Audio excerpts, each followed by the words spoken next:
Goddess Interrupted by Lyndsey Croal. Burning alive isn't a fate I would wish upon anyone. Of all the ways I had died, it was the worst. Flames licked across skin that hadn't seen the sunlight in 3 months. Smoke stung in my lungs like acid. And all the while, faces I'd come to call my friends and neighbours gawked on, delighting in the horror of such an act. It's no wonder eternal flames are used to torment dark souls in the underworld. At least the small mercy was, for me, it didn't last forever. I was careless for getting caught, though I had only been trying to help the harvest by bringing forth the rain and stilling the wind. Alas, in this period of history into which I was transplanted, I was not heralded as a deity to be worshipped or a nymph to be respected, but as a heretic and devil worshipper. It was my family that had first reported me. I say my family, but what I mean is my host's family. The woman whose body I had been borrowing, whose sister had noticed my meddling and reported that I was possessed. Before you call me immoral or wicked, I assure you I had as little control over it as my host did. In all the many forms I've been thrown into against my will, I never know in advance the where or the why. I go where my spirit takes me. Call it the plan of some higher fate. I wonder if, at any point before the end, my host came back to her body, if she shared in any of my pain. I truly hope not. May her spirit rest in harmony in the underworld now. Take fast and deep breaths. That way you'll pass out from the smoke before the fire gets too much. The guard that had a soft spot for me had told me. A soft spot, but not soft enough to loosen my chains when he was the only one on shift. Not soft enough to help me escape, but just enough to bring me the odd scrap of bread to keep my energy up. Thinking about it now, it was a little sadistic, like feeding grain to a cow meant for slaughter. I had nonetheless planned to take his advice, because why give the crowd the satisfaction of seeing me scream? But it was hard to breathe deeply with a cloth gag tied across the mouth. That's what I got for attempting a final incantation at freedom. Apparently the gods were not moved enough by my plea. I tried not to cry out. I tried to drown out the chants from the crowds and look only at the sky, wondering when I would see clouds and hear birdsong again. What year would it be in the future I was presented to next? Would they believe in magic or gods or witchcraft? Smoke billowed around me. Villagers crowed. As the heat reached my waist, I clenched my jaw and shrieked. Agony spread across every inch of my skin as it bubbled and blistered. With the last of my energy, I looked out across the crowd, searching for my borrowed family. My sister was staring up at me, horror in her eyes. I tried to offer a smile to reassure her I'd be okay. Whether she understood me or not, I'll never know. Darkness came. It was over. Emptiness gripped me. A shroud suffocated my vision until another voice filled my head. A chant. Come forth, spirits, show us the way. We welcome you into our presence. May you be at peace amongst us. I felt a lurch, like my body was being turned inside out. I'm not sure I'll ever get used to that feeling. A tingling spread across my skin as if in memory from the fire. I opened my eyes and let out a scream. Slowly, the room came into focus. A dozen shocked eyes stared back at me in the dim light. I risked a breath. The air had a scent of sandalwood, but there was no smoke. The woman to my left tugged at me, and I realised I, in my new host body, was holding her hand tightly. I loosened the grip, but didn't let go. We were all sat together in a circle. The man to my right looked like he might pass out at any moment, his face white as a sheet. This was probably his first time witnessing a transference of spirits. The woman across from me cleared her throat. Are you okay? I allowed my attention to drift to her. She looked strange with her straight, violet-tinged hair and a tartan shirt that was unbuttoned and far too baggy. A long pendant rested across her neck, a crescent moon with a blue star charm hanging under it. I rolled my shoulders back. Yes, I'm just a little disoriented. How far had I come?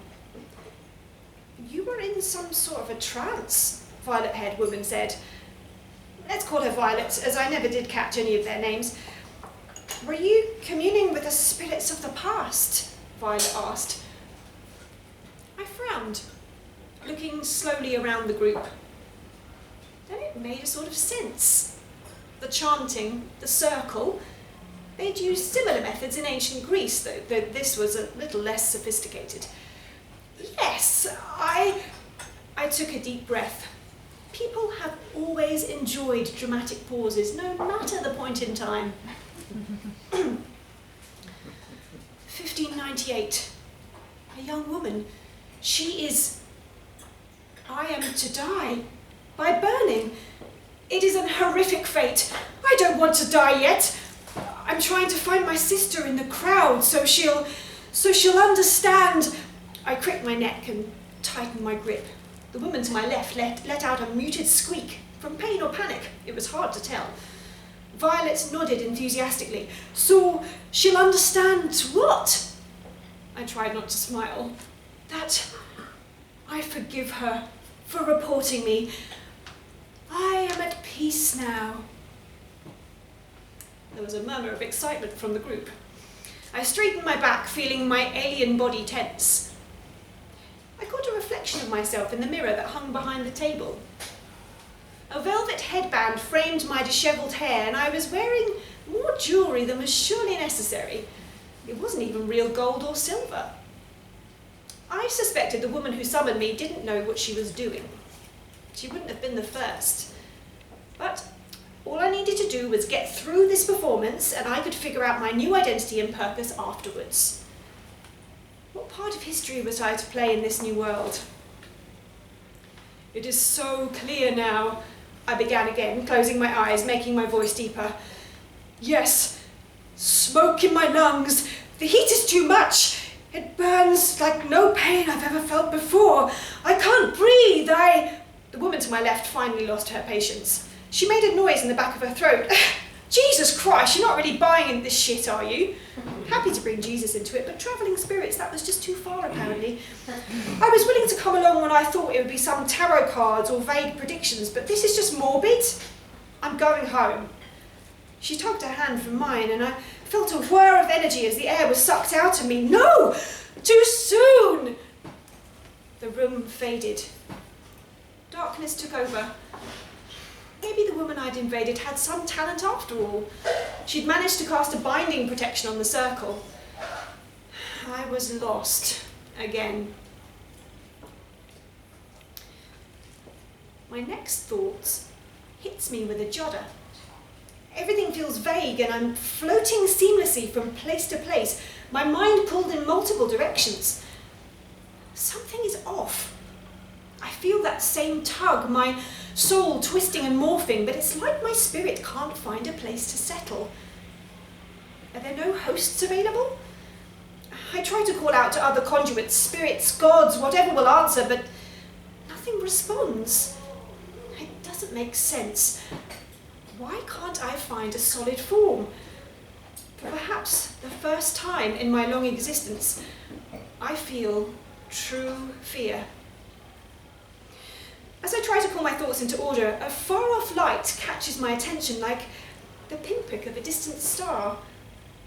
I I try to focus on it, and slowly it grows. Brightness flashes into my vision like a lightning bolt. Relief spills over me as a room emerges. Things are still faded in the white light, but it is at least a physical space. Yes, this is more like it. Except, something feels off. I move what I think is my head, and there's a sound like chains rattling. I try to breathe, but it's as if I have no lungs, no muscles, no anything. Blinking doesn't work either. I look down at my hands, and it's not flesh I see, but metal, smooth and shiny. The fingers contract as I move them, and I let them rest on the table in front of me. Beyond, there's a window. Strange flying objects zip around against a vast black space. Where am I? Who have I inhabited? A door whooshes open and I twist my neck to get a closer look. More rattling.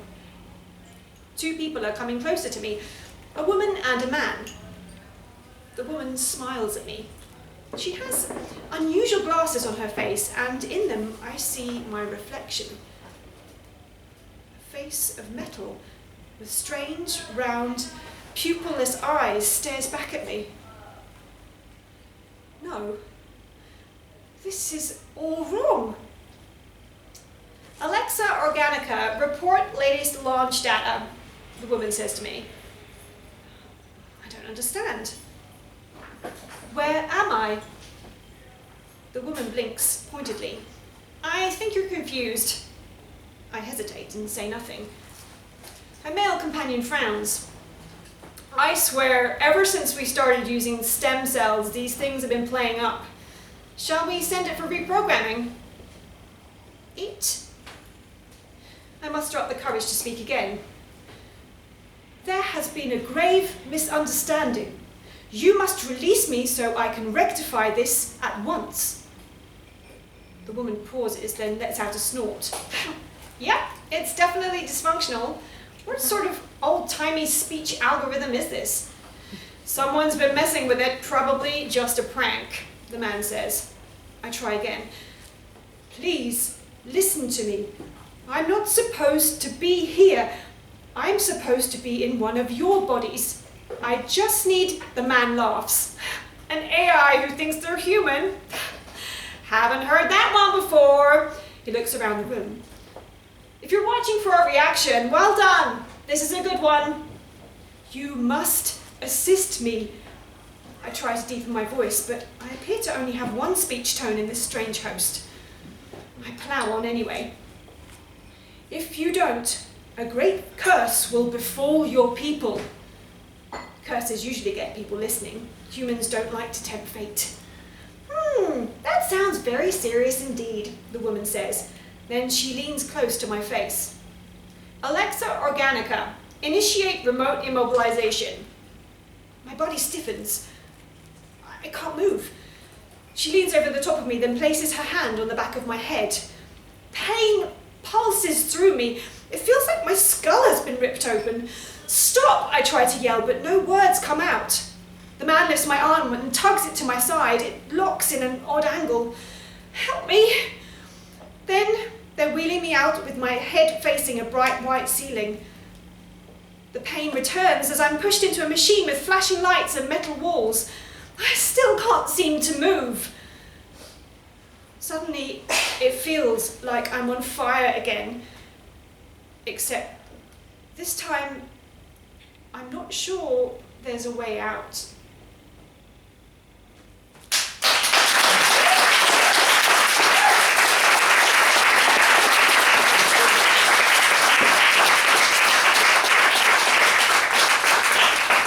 Thank you, Lois, and thank you, author Lyndsey. Lear in LA is our next story. It is by Sophie Selznick and it is read by Sophie Cartman. Sophie is one of our authors who is abroad, so we'll be watching tomorrow. But this is her first publication, so well done her. Sophie Selznick recently moved from South Los Angeles to the Midwest, where she lives with her husband, 2 children, and assorted pets. The house and neighborhood in Los Angeles inspired her novel in progress, The Color of Safety, about life, race, and bigotry over the last 100+ years. Lear in LA is an excerpt from this novel. Sophie Cartman studied American theatre arts at Rose Bruford College. Her theatre credits include appearances at Soho, The Space, ADC and Arcola Theatres, The Crucible at Buxton Opera House, and Death of a Salesman at the Piccadilly Theatre. Her TV, film and radio credits include EastEnders, Monster 1983, an audible play, indie feature 4 O'Clock Flowers, Suspicion on Discovery ID, A Tokyo Murder, BBC Radio 4 play, and Twirlywoos on CBeebies. Please welcome Sophie.